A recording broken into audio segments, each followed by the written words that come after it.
দলীয় সূত্রগুলো জানাচ্ছে বর্তমানে বিএনপি মহাসচিব এবং স্থানীয় সরকার মন্ত্রী মির্জা ফখরুল ইসলাম আলমগীর এবং স্পিকার হাফিজউদ্দিন আহমেদ প্রেসিডেন্ট পদের আলোচনায় সবচেয়ে এগিয়ে আছেন। 23তম রাষ্ট্রপতি নির্বাচন যখন আগামী 20 আগস্ট, সেই নির্বাচনকে কেন্দ্র করে ডক্টর ইউনূসের মেটিকুলাস ডিজাইনে আবির্ভূত হওয়ার যত আলোচনা, যত গুঞ্জন, সেই আলোচনা গুঞ্জনের ইতি ঘটেছে বলে বিভিন্ন গণমাধ্যম নিশ্চিত করছে আজকে সন্ধ্যার পরে। কে হচ্ছেন বাংলাদেশের 23তম প্রেসিডেন্ট? রাজনীতি নাকি রাজনীতির বাইরের লোক? সেই উত্তর খুঁজবো এবং এই ভিডিওটা শেষ পর্যন্ত দেখবেন। ভিডিওর শেষ পর্যায়ে আমরা একটা সুনির্দিষ্ট যিনি রাষ্ট্রপতি হতে যাচ্ছেন তার কথায় সম্ভাব্য অবস্থানগতভাবে কে এগিয়ে আছেন তার নামটিও আমরা বলে দেব। বাংলাদেশের রাজনৈতিক অঙ্গনে এখন সবচেয়ে আলোচিত এবং উত্তপ্ত প্রশ্ন, কে হচ্ছেন দেশের 23তম প্রেসিডেন্ট? সাবেক প্রেসিডেন্ট মোহাম্মদ শাহাবুদ্দিনের পদত্যাগের পর থেকে এই রাজনৈতিক টেবিলে শুরু হয়েছে হিসেব নিকেশের নতুন খেলা। সর্বত্রই চলছে নানা গুঞ্জন আর জল্পনা কল্পনা। সম্প্রতি নির্বাচন কমিশন গত বৃহস্পতিবার প্রেসিডেন্ট নির্বাচনের যে তফসিল ঘোষণা করেছে, সেই সময়সূচি অনুযায়ী চলতি সপ্তাহের শেষ দিনেই মনোনীত প্রার্থী তার মনোনয়নপত্র জমা দিবেন। অর্থাৎ আগামী কয়েকদিনের মধ্যেই স্পষ্ট হয়ে যাবে কার মাথায় উঠছে বাংলাদেশের রাষ্ট্রপতির মুকুট। দীর্ঘদিন ধরে বেশ কয়েকজন অভিজ্ঞ রাজনীতিবিদের নাম আলোচনায় থাকলেও বর্তমানে তা সংকুচিত হয়ে দুইজনের কোঠায় এসে ঠেকেছে। তবে শেষ পর্যন্ত বঙ্গভবনের চেয়ারে কে বসবেন তা নির্ধারিত হবে বাংলাদেশ জাতীয়তাবাদী দল বিএনপির চেয়ারম্যান ও প্রধানমন্ত্রী তারেক রহমানের সিদ্ধান্তেই। তিনি হয়তো এই পদে শেষ মুহূর্তে কোনো বড় চমক দেখাতে পারেন। বিএনপির নীতি নির্ধারণী পরিষদ অর্থাৎ স্থায়ী কমিটির পক্ষ থেকে পরবর্তী প্রেসিডেন্ট বাছাইয়ের পূর্ণ দায়িত্ব দেওয়া হয়েছে তারেক রহমানকেই। চেয়ারম্যানের প্রতি গভীর আস্থা থেকে কমিটির সভায় কোনো সদস্যই নির্দিষ্ট কারো নাম আলাদা করে প্রস্তাব করেননি।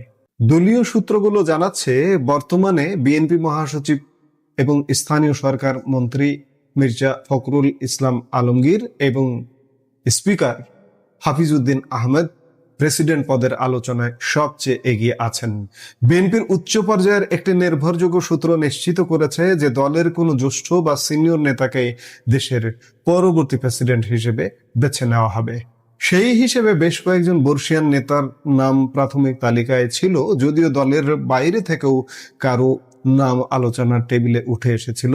তবে দলীয় সূত্র তা পরিষ্কারভাবে নাকচ করে দিয়েছে। এটি এখন নিশ্চিত যে একজন খাঁটি রাজনীতিবিদই হতে যাচ্ছেন বাংলাদেশের 23তম প্রেসিডেন্ট।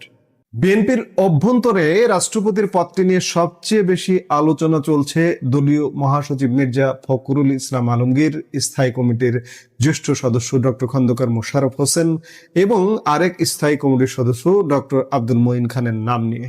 পাশাপাশি নতুন করে এই তালিকায় যুক্ত হয়েছে বর্তমান ভারপ্রাপ্ত প্রেসিডেন্ট হাফিজউদ্দিন আহমেদের নামও। সূত্রের দাবি, এই জ্যেষ্ঠ নেতাদের মধ্য থেকে একজনকে বেছে নেওয়া হতে পারে। কেউ কেউ অবশ্য বিএনপির আরেক জ্যেষ্ঠ নেতা নজরুল ইসলাম খানের নামও ব্যক্ত করছেন। সবচেয়ে চমকপ্রদ বিষয় হলো, মাঝে অন্তর্বর্তীকালীন সরকারের সাবেক প্রধান উপদেষ্টা ডক্টর মোহাম্মদ ইউনূসের নাম প্রেসিডেন্ট হিসেবে নতুন করে আলোচনায় এসেছিল, কিন্তু বিএনপি সূত্রে স্পষ্টভাবে জানা গেছে যে তাদের নীতিগত বিবেচনায় ডক্টর ইউনূসের নাম নেই। এদিকে প্রেসিডেন্ট নির্বাচনকে কেন্দ্র করে আইনি ও প্রশাসনিক প্রস্তুতি পুরোদমে শুরু হয়ে গেছে। ইতিমধ্যেই ক্ষমতাসীন দল বিএনপি নির্বাচন কমিশন থেকে আজ রোববার 2টি মনোনয়নপত্র সংগ্রহ করেছে। প্রধান নির্বাচন কমিশনার এএমএম নাসির উদ্দিনের কার্যালয় থেকে দলটি এই ফর্ম তোলে। জাতীয় সংসদের চিফ হুইপ নুরুল ইসলাম মনি একটি মনোনয়নপত্র সংগ্রহ করেন এবং অপরটি সংগ্রহ করেন বিএনপির জ্যেষ্ঠ যুগ্ম মহাসচিব রুহুল কবির রিজভী। তবে তারা ঠিক কোন নেতার নামে এই মনোনয়নপত্র তুলেছেন তা কঠোর গোপনীয়তার কারণে এখনো নিশ্চিত হওয়া যায়নি। ইসি সূত্রে জানিয়েছে, রাষ্ট্রপতি পদে একই ব্যক্তির নামে 2টি মনোনয়নপত্র সংগ্রহের নিয়ম রয়েছে। যাতে একটিতে কোনো ভুল বা কারিগরি ত্রুটি থাকলে অন্যটি বিবেচনায় নেওয়া যায়। সাবেক রাষ্ট্রপতি মোহাম্মদ শাহাবুদ্দিনের নির্বাচনের সময়ও ঠিক এই একই নিয়ম অনুসরণ করা হয়েছিল, অর্থাৎ দুটি মনোনয়নপত্র জমা দেওয়া হয়েছিল। নির্বাচন কমিশনের তফসিল অনুযায়ী আগামী 20 আগস্ট অনুষ্ঠিত হবে বহুল প্রতীক্ষিত রাষ্ট্রপতি নির্বাচন। মনোনয়নপত্র জমা দেওয়ার সময় নির্ধারণ করা হয়েছে আগামী 13 আগস্ট সকাল 10টা থেকে বিকেল 4টা পর্যন্ত, অর্থাৎ আগামী বৃহস্পতিবার। সাধারণত রাষ্ট্রপতি নির্বাচনে জাতীয় সংসদ সদস্যরা ভোট দেন আর বিজয়ী হন ক্ষমতাসীন দলের প্রার্থী। সঙ্গত কারণেই বিরোধী দল সাধারণত এই পদে কোনো প্রার্থী খাড়া করে না বা ভোটাভুটির প্রয়োজন পড়ে না, কিন্তু এবার পরিস্থিতি ভিন্ন। জাতীয় সংসদের বিরোধী দল বাংলাদেশ জামাতে ইসলামী নির্বাচনে প্রতিদ্বন্দ্বিতা করার আনুষ্ঠানিক ঘোষণা দিয়েছে। জামাত সমর্থিত 11 দলীয় জোটের পক্ষে প্রেসিডেন্ট প্রার্থী করা হচ্ছে কর্নেল অবসরপ্রাপ্ত অলি আহমেদকে। যদিও এর আগে জামাতের পক্ষ থেকে বলা হয়েছিল তারা রাষ্ট্রপতি পদে লড়বে না, কারণ সংসদে বিএনপির 2/3 সংখ্যাগরিষ্ঠতা রয়েছে এবং বিএনপির সমর্থন ছাড়া প্রেসিডেন্ট নির্বাচিত হওয়া অসম্ভব। কিন্তু পরবর্তীতে সেই রাজনৈতিক অবস্থান বদলে তারা অলি আহমদকে প্রার্থী করার সিদ্ধান্ত নেয়। নির্বাচন কমিশন স্পষ্ট করেছে, শেষ পর্যন্ত যদি একাধিক প্রার্থী মাঠে থাকে তবে 20 আগস্ট দুপুর 2টা থেকে বিকেল 5টা পর্যন্ত জাতীয় সংসদের অধিবেশন কক্ষে গোপন ব্যালটে রাষ্ট্রপতির ভোট গ্রহণ হবে। আমরা এতক্ষণ যে আলাপটি করলাম, এই আলাপে কয়েকটি জিনিস খুব পরিষ্কার। এই আপনারা বেশ কিছুদিন যাবত যে ইউনূসের নাম রাষ্ট্রপতির তালিকায় নামটা শুনেছিলেন, এখনো চর্চা হচ্ছে, চর্চিত হচ্ছে যে ইউনূস কি ঢুকে পড়ে কিনা। না, ইউনূসের সেই ঢুকে পড়ার দিন শেষ। ইউনূসের সব ধরনের সংযোগ ধীরে ধীরে কেটে যাচ্ছে, ধীরে ধীরে কেটে গেছে। জাতিসংঘের মহাসচিব হওয়া হলো না, বাংলাদেশের রাষ্ট্রপতি হওয়া হলো না, মার্কিন যুক্তরাষ্ট্রের সাথে সম্পর্কের দারুণ অবনতি, সবকিছু মিলিয়ে ইউনূস তলায় তলিয়ে যাওয়ার মতো অবস্থা।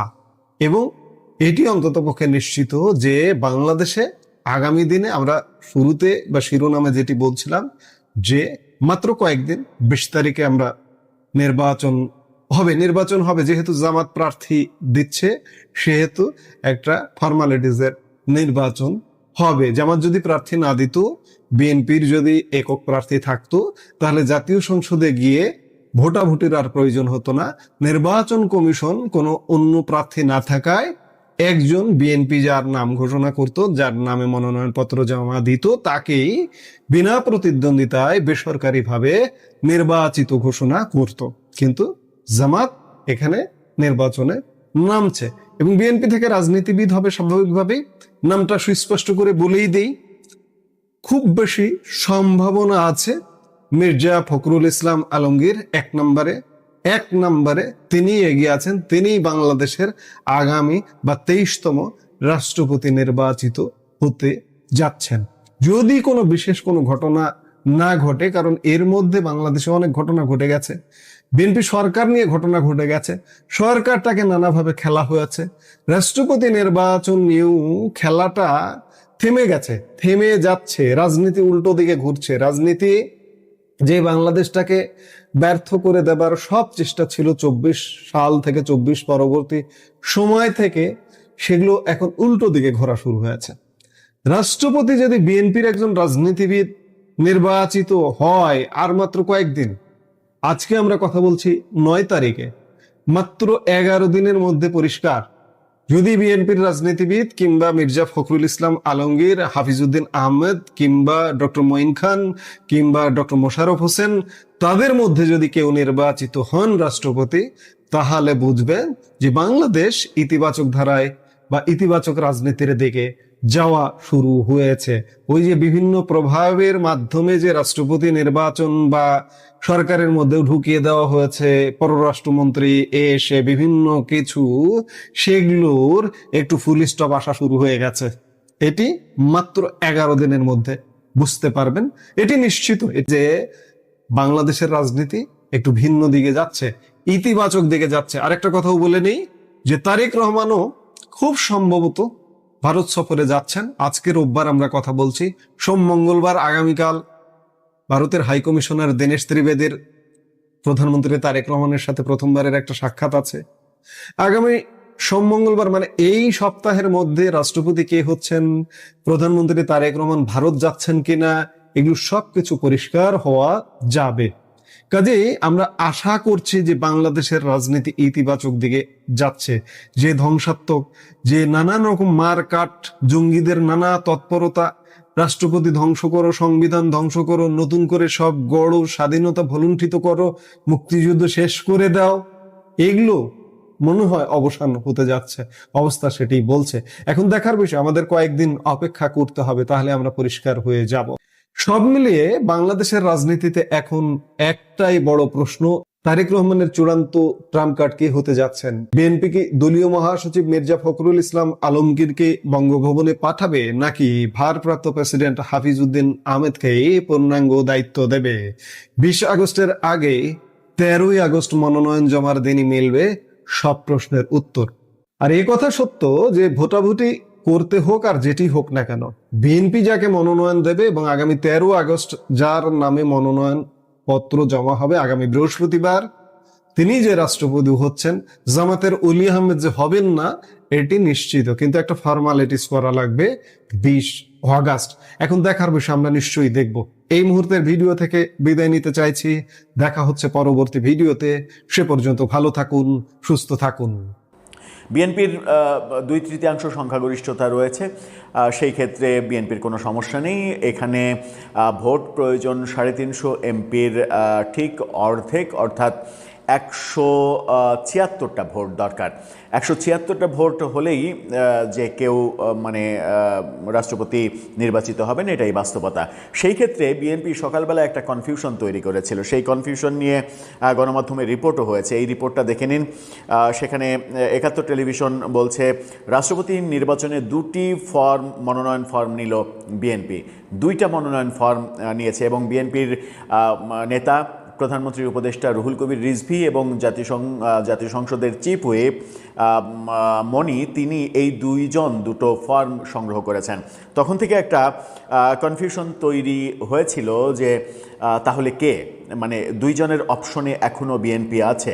এবং সর্বশেষ যে অপশন দুটো নিয়ে সবথেকে বেশি আলোচনা হয়েছে, মির্জা ফখরুলের পাশাপাশি ডক্টর ইউনূসকে নিয়ে আলোচনা হয়েছে। যদিও সেই আলোচনাটা গণমাধ্যম এবং সামাজিক যোগাযোগ মাধ্যমেই বেশি হয়েছে, বিএনপির তরফ থেকে কোনো ধরনের কোনো সিগন্যাল দেয়া হয়নি। কিন্তু আমরা বিভিন্ন সূত্র থেকে যেটা জানতে পেরেছি সেটা হচ্ছে যে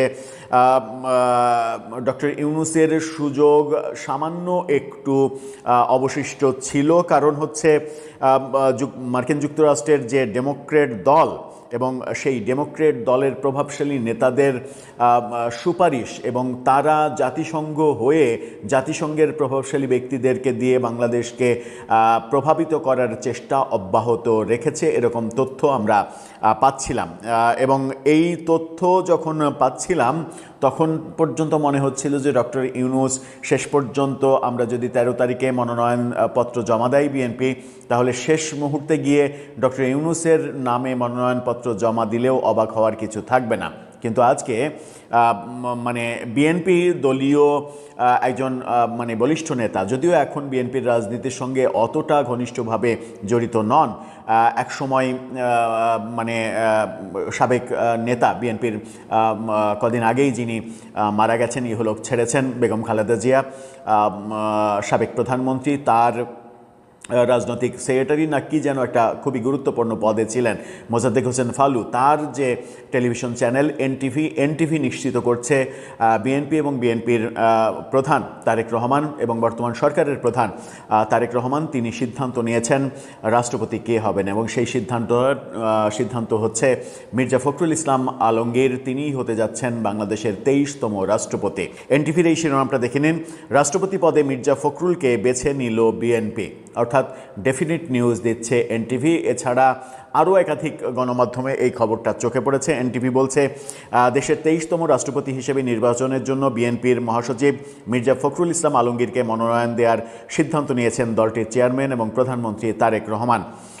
বিএনপির এক জ্যেষ্ঠ নেতা এই তথ্য এনটিভিকে নিশ্চিত করেছেন আজকে। বিএনপির একাধিক সূত্র বলছে দলটির নীতি নির্ধারণী পর্যায়ের নেতারা রাষ্ট্রপতি পদে মির্জা ফখরুলকেই চাইছেন। এই যে এই ব্যাপারটা, অর্থাৎ মানে নিউজে অনেক কিছু লেখা আছে, অনেক কিছু পড়ার তো আর প্রয়োজন নেই। প্রধানমন্ত্রী সিদ্ধান্ত নিয়েছেন এবং সেই সিদ্ধান্ত বিএনপির জ্যেষ্ঠ একজন নেতা হয়তো নাম প্রকাশ করেননি তিনি, কিন্তু সেটা এনটিভিকে নিশ্চিত করেছেন যে মির্জা ফখরুলই প্রধানমন্ত্রীর চয়েস, এবং তিনি অলরেডি মনোনয়ন দিয়ে দিয়েছেন তার, এবং যে মনোনয়নপত্র তোলা হয়েছে সেই মনোনয়নপত্র তার নামেই জমা দেয়া হবে। এটা একটা ভালো খবর, এটা বাংলাদেশের জন্য গত 6 মাসের মধ্যে অন্যতম একটা ভালো খবর। যতটা না মির্জা ফখরুল ইসলাম আলমগীর তাকে রাষ্ট্রপতি করা হচ্ছে, এটা আমি মনে করি যে বিএনপির মধ্যে, দলের মধ্যে সবথেকে যোগ্যতম ব্যক্তিকেই করা হচ্ছে। বিএনপির দীর্ঘ সময়ে যখন মানে 17 বছর তারেক রহমান নির্বাসিত জীবনযাপন করেছেন, সেই সময় বিএনপিকে মানে একটা দীর্ঘ সময়, সর্বশেষ মহাসচিব হওয়ার পর থেকে দীর্ঘ সময় বিএনপিকে দেশের মধ্যে, দূর দেশ থেকে তারেক রহমান, কিন্তু দেশের মধ্যে যেহেতু খালেদা জিয়া একদিকে জেলে আর একদিকে অসুস্থ, কোনো রাজনৈতিক কর্মকাণ্ড করতে পারছিলেন না, তখন মির্জা ফখরুলই কিন্তু দলটাকে ঐক্যবদ্ধ রেখেছিলেন এবং টিকিয়ে রেখেছিলেন। সুতরাং সেই পুরস্কার তার পাওয়ার মানে কথা ছিল এবং পাওয়া উচিত ছিল, সেটাই তিনি পাচ্ছেন। এটা বিএনপির ভালো সিদ্ধান্ত তাদের দলের দিক থেকে। অনেকের সমালোচনা থাকতে পারে মানে মির্জা ফখরুলকে নিয়ে, তার পারিবারিক ব্যাপার নিয়ে অনেক সমালোচনা অনেকে করতে পারেন, সেগুলোতে নিশ্চয়ই বিএনপি কান দেবে না, আর সেগুলো খুব একটা ম্যাটারও করে না। কিন্তু তার চেয়েতেও বড় খবর হচ্ছে যে লবিংটা ডক্টর ইউনূসের পক্ষে চতুর্দিক থেকে হচ্ছিল যে তাকেই রাষ্ট্রপতি করতে হবে, সেটা করলে যেটা হতো সেটা হচ্ছে যে 1.5 বছরের শাসনামল আমরা দেখেছি ডক্টর ইউনূসের, তিনি প্রতিহিংসার চাষাবাদ আর নিজের স্বার্থ উদ্ধার করা ছাড়া কিছুই করতে পারেন না। এবং আমেরিকার সঙ্গে যে চুক্তি, মাত্র নির্বাচনের 3 দিন আগে, 72 ঘন্টা আগে যে চুক্তি, সেই চুক্তির মাধ্যমে যে বিএনপি সরকারকেও বিপদে ফেলেছেন তিনি, সেটা বিএনপি সরকারের টের পাওয়ার কথা। সম্প্রতি আমরা একটা টক শোতে দেখলাম যে ডক্টর ইউনূসের প্রেস সেক্রেটারি যিনি ছিলেন শফিকুল আলম, ওয়াদার সম্পাদক, তাকে একেবারে নাজেহাল করে ছাড়লেন ডক্টর আব্দুল নূর তুষার সেই টক শোতে, এবং তিনি বললেন যে এই যে চুক্তি হয়েছে, সেই চুক্তিতে ট্রেড এক্সপার্ট কারও মতামত নেওয়া হয়েছে, কাউকে দিয়ে কি এরকম বিশ্লেষণ করানো হয়েছে যে এই চুক্তিটা ঠিক নাকি ভুল? শফিকুল আলম বলেছেন যে বশির যিনি ছিলেন বাণিজ্য উপদেষ্টা, আকিজের সন্তান, সেই বশির সাহেব তিনিই তো ট্রেড এক্সপার্ট, সেটা নিয়ে প্রচণ্ড মানে হাসি ঠাট্টা করেছেন রীতিমতো আব্দুল নূর তুষার, এবং মানে শফিকুল আলমকে রীতিমতো নাস্তানাবুদ করে ছেড়েছেন এই চুক্তি নিয়ে, যে কি এমন স্বার্থ ছিল যে ভোটের মাত্র 3 দিন আগে এই চুক্তি করতে হলো। এই চুক্তি না করলে কি বাংলাদেশ থাকতো না? 3 দিন পরে যদি তারেক রহমান এই চুক্তিতে স্বাক্ষর করতেন, তাহলে কি দেশের অনেক বড় ক্ষতি হয়ে যেত? এই প্রশ্নগুলো উঠেছে, এবং সেই সর্বনাশ যিনি করেছেন তাকে যদি আবার বিএনপি রাষ্ট্রপতি করত, তাহলে দুটো ক্ষতি হতো। একটা হচ্ছে যে দেশে হিংসার চাষাবাদ আবার বাড়ত, এবং রাষ্ট্রপতি যেহেতু সেন্সিটিভ পদ, এবং বিএনপির রাষ্ট্রপতি ব্যাপারে রাষ্ট্রপতি ম্যানিয়া রয়েছে, রাষ্ট্রপতি ভাগ্য বিএনপির খুবই খারাপ, সেই ক্ষেত্রে বিএনপির দল হিসেবেও বড় ঝুঁকির মধ্যে পড়তে পারত। রাষ্ট্রপতিকে ব্যবহার করে বিএনপির বিরোধী পক্ষ নানাবিধ কুটিল ব্যাপার স্যাপার করে ফেলতে পারত বঙ্গভবনে বসে, এরকম আলোচনা চতুর্দিকে রয়েছে। এখন 13 তারিখ পার না হওয়া পর্যন্ত তবুও যত খবরই, যত নিশ্চয়তায় আসুক না কেন, তবুও নিশ্চিত মানে বলাটা খুব কঠিন, কারণ আমরা দেখেছি যে শপথ গ্রহণের মাত্র 3 ঘন্টা আগে, অর্থাৎ এই সরকার যখন শপথ নিল তার 3 ঘন্টা আগে আমরা জানতে পারলাম যে পররাষ্ট্রমন্ত্রী হচ্ছেন ডক্টর ইউনূসের নিরাপত্তা উপদেষ্টা, যেটা কেউই প্রত্যাশা করেনি, কল্পনাও করেনি। সেরকম কিছু যদি ম্যাজিক্যাল ঘটনা ঘটে যায়, অবাক হওয়ার কিছু থাকবে কি?